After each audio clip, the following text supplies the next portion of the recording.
Good morning, everyone. In the previous class, we saw the introduction to traditional web.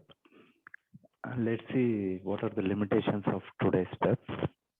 The web of today still relies on HTML, which is responsible for describing how information is to be displayed and laid out on web. The web today do not have the ability of machine understanding and processing of web-based information. The web is characterized by textual data, augmented web services as it involves human assistance and relies on the interoperation and indifferent exchange of two competing proprietary server frameworks. The web is characterized by textual data, augmented by pictorial and audio-visual addition. The web today is limited to manual keyboard searches as HTML do not have the ability to exploit the information retrieval techniques. Web browsers are limited to access existing information in standard form. On web development of complex networks with meaningful content is difficult. Today's web is restricted to search, database, support, intelligent business, logic, automation, security, and trust.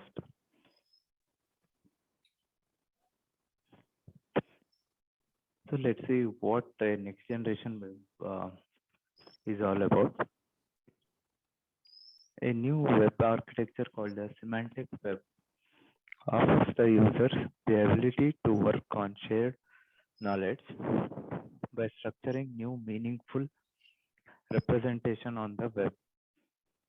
Semantic web research has developed from the traditions of AI and ontology languages. It offers automated processing through machine understandable metadata. Semantic web agents could utilize metadata, ontologies, and logic to carry out its task. Agents are pieces of software that work autonomously and proactively on the web to perform certain tasks. In most cases, agents will simply collect and organize information. Agents on semantic web will receive some tasks to perform and seek information from web resources while communicating with other web agents in order to fulfill its task. So let's talk about machine intelligence, which we also call it as artificial intelligence or computational intelligence. This combines machine intelligence is combination of wide variety of advanced technologies to give machines the ability to learn, adapt, make decisions, and display behaviors not explicitly programmed into their original capabilities. Some of machine intelligence capabilities, such as neural network, expert system, and self-organizing maps, are plug-in components. They learn and manage processes at a very high level. Other capabilities such as fuzzy logic, Bayes theorem, and genetic algorithms are building blocks. They often provide advanced reasoning and analysis capabilities that are used by other machine reasoning components. Machine intelligence capabilities add powerful analytical, self-tuning, self-healing, and adaptive behavior to client applications. They also comprise the core technologies for many of advanced data mining and knowledge discovery services.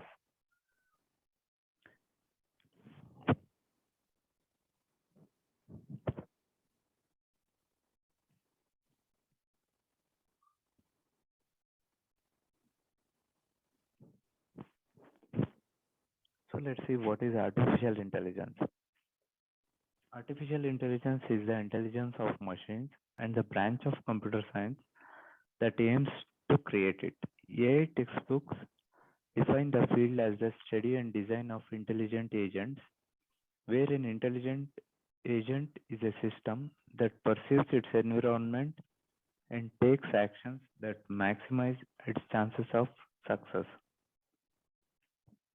John McCarthy, who coined the term in 1955, defines it as the science and engineering of making intelligent machines. Intelligent agent. So, what is intelligent agent? Programs used extensively on the web that performs tasks such as retrieving and delivering information and automating repetition. More than 50 companies are currently developing intelligent agent software or services, including Firefly and WiseWire. Agents are designed to make computing easier. Currently, they are used as web browsers, news retrieval mechanisms, and shopping assistants. By certain parameters, specifying certain parameters, agents will search the internet and return the results directly back to your PC. So, what are the branches of AI? So, you can see here some of the branches of AI. Logical AI. What a program knows about the world in general, the facts of the specific situation in which it must act, and its goals are all represented by sentences of some mathematical logical language. The program decides what to do by inferring that certain actions are appropriate for achieving its goal. SAPG. AI programs often examine large number of possibilities. Example, moves in a chess game, or inferences by theorem proving program. Discoveries are continually made about how to do this more efficiently in various domains. Pattern recognition. When a program makes observations of some kind, it is often programmed to compare what it sees with a pattern. For example, a vision program may try to match a pattern of eyes and nose in a scene in order to find a face. Representation. Facts about the world have to be represented in some way. Usually, languages of mathematical logic are used. Inference. From some facts, others can be inferred. Mathematical logical deduction is adequate for some purposes, but new methods of non-monotonic inference have been added to logic since the 1970s. The simplest kind of non-monotonic reasoning is default reasoning, in which a conclusion is to be inferred by default, but the conclusion can be withdrawn if there is evidence to the contrary. Common sense knowledge and reasoning. This is the area in which AI is farthest from human level, in spite of the fact that it has been an active research area since 1950, where there has been considerable progress. Example, in developing systems of non-monotonic reasoning and theories of action, yet more new ideas are needed. Learning from experience. Programs do that. Programs can only learn what facts or behaviors their formalisms can represent. And unfortunately, learning systems are almost all based on very limited abilities to represent information. Planning. Planning programs start with general facts about the world, especially facts about the effects of actions, facts about the particular situation, and a statement of a goal. From these, they generate a strategy for achieving the goal.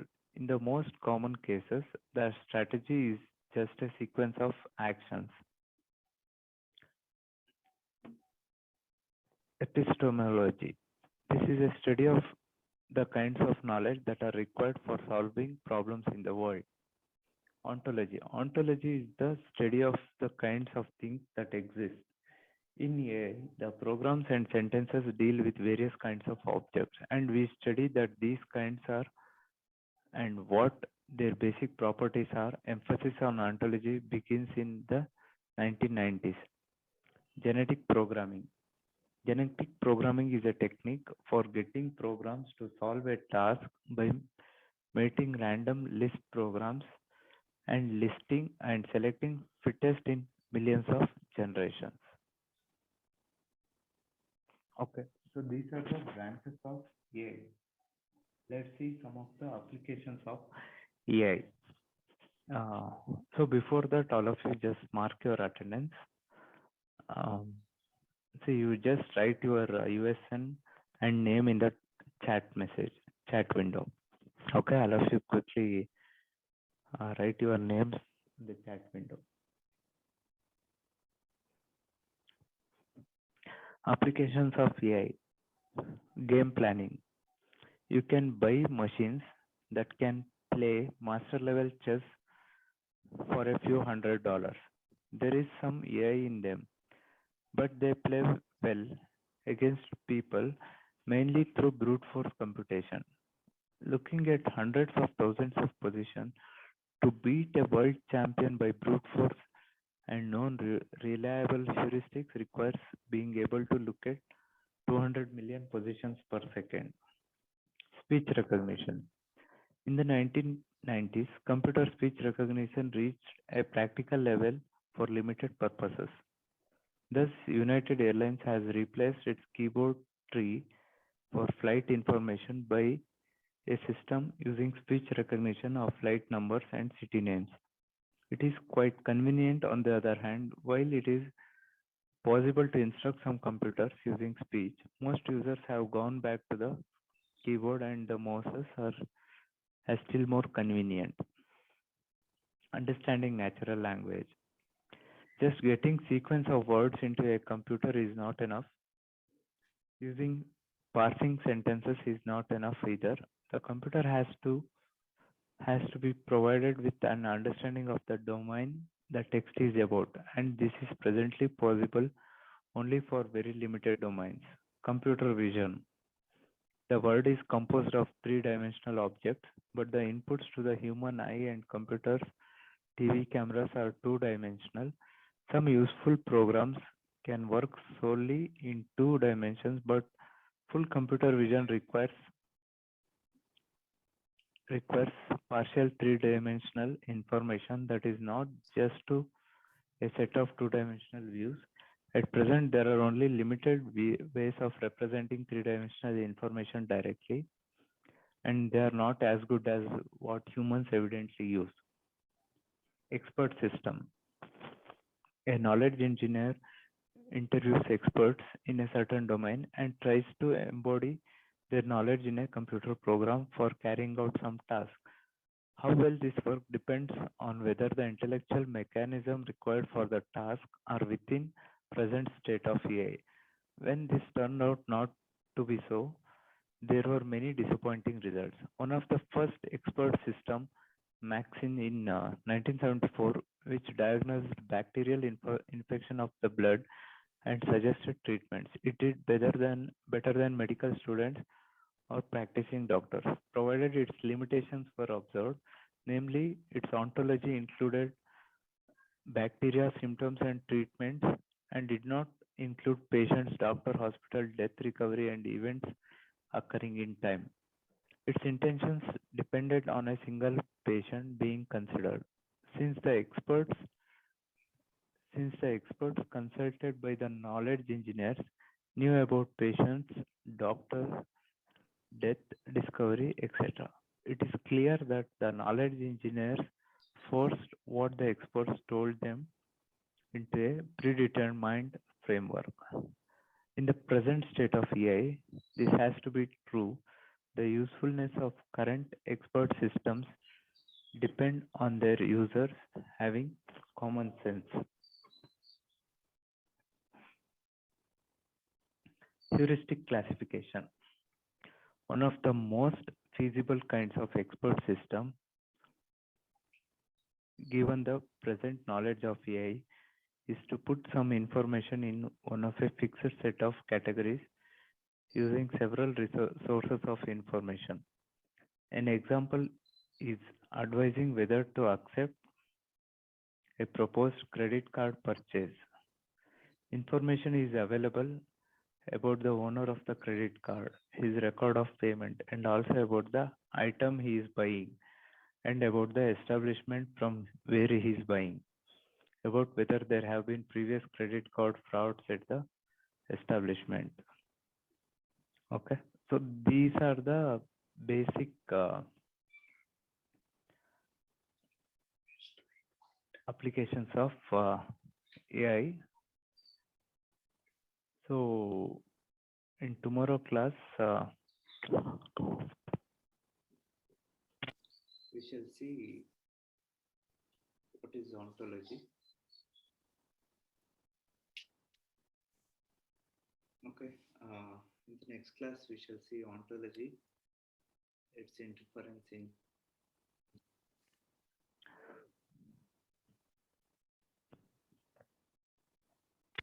these things we shall see in the next class. Thank you.